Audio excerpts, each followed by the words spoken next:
30% লোকের হাতে 100%-এর দায়িত্ব তুলে দেন, তো 30 জনে কি 100 জনের দায়িত্ব নিতে পারবে? আমাদের যে বৈষম্যর মধ্যে ফেলে রেখেছে সেটা হয়েছে, যেমন আপনার এই দেশে 9টা বিদেশি কোম্পানি এই দেশে ব্যবসা করে, ওদের জন্য ট্যাক্সটা মাত্র সর্বোচ্চ 15%। আজকের কর্মসূচিটা আমাদের শান্তিপ্রিয় মানববন্ধন।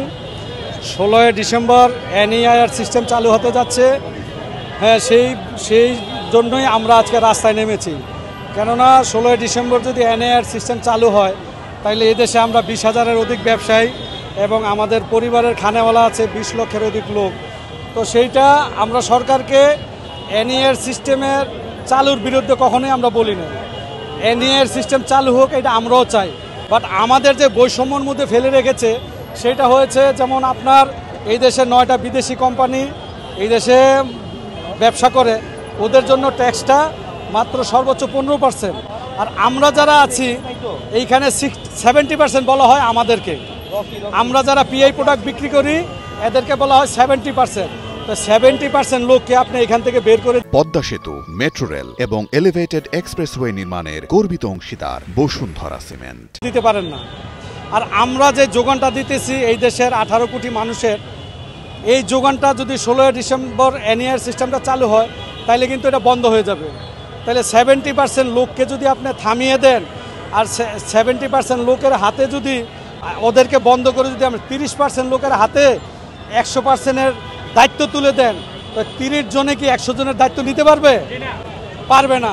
70% লোকের দায়িত্বটা টোটাল 30% লোকে নিতে পারবে না। সেই জন্য আমাদের আজকে সারা বাংলাদেশে মোবাইল দোকান, মোবাইল মার্কেট বন্ধ করে সবার যার যার জায়গা থেকে রাস্তায় নেমেছে।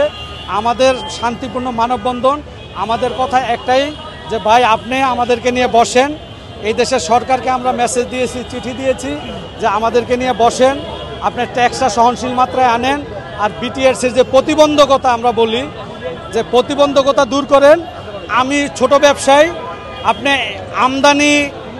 আমদানি নীতিটা একদম ওপেন করে দেন। আপনি আমদানি নীতি ওপেন করে দেন। আমি ছোট ব্যবসায়ী, আমি 500 পিস মোবাইল ইম্পোর্ট করব, আমার 500 পিসের এনওসি দেন। আমি যেন 500 পিস আনতে পারি, যে 1000 আনতে পারে তার 1000 আনার সুযোগ করে দেন।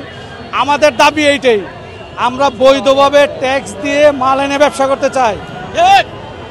আর যেই ইম্পোর্টের ক্ষেত্রে যে প্রতিবন্ধকতা, এইটা দূর করাতে চাই আমরা।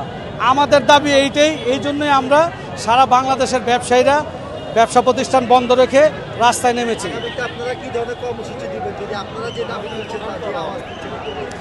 এইটা আমাদের আগামী কর্মসূচি হবে, সরকারের উপরে ডিপেন্ড করবে। সরকার যদি আমাদের কথা শুনে আমাদেরকে নিয়ে বসে, আমাদের যে দাবি দেওয়াগুলি, যে ট্যাক্স কমায় দেন, বিটিআরসির প্রতিবন্ধকতা দূর করে, শব্দ দুইটা, ট্যাক্স কম, বিটিআরসির ইম্পোর্ট নীতিমালা দূর করেন। এই দুইটা দাবি নিয়ে আমাদের সাথে বসুক, কথা বলুক, আমাদের দাবি মেনে নেক। আমরা কখনোই কোথাও বলি না আমরা ট্যাক্স দিতে চাই না। আমরা সরকারের আইনকে কখনোই অবমাননা করতে চাই না। সিকিউরিটির জন্য আপনি আইন করতেছেন, ওয়েলকাম জানাই আমরা। বাট আপনার এই প্রতিবন্ধকতা দূর করেন। সরকার যদি আমাদেরকে নিয়ে বসে, আমাদের কথা শুনে, আমাদের জন্য আইন সহজ করে দেয়, ট্যাক্সের নীতিমালা সহজ করে দেয়, আমরা আর কর্মসূচি দিতে রাজি না, ব্যবসা প্রতিষ্ঠান বন্ধ করতে রাজি না।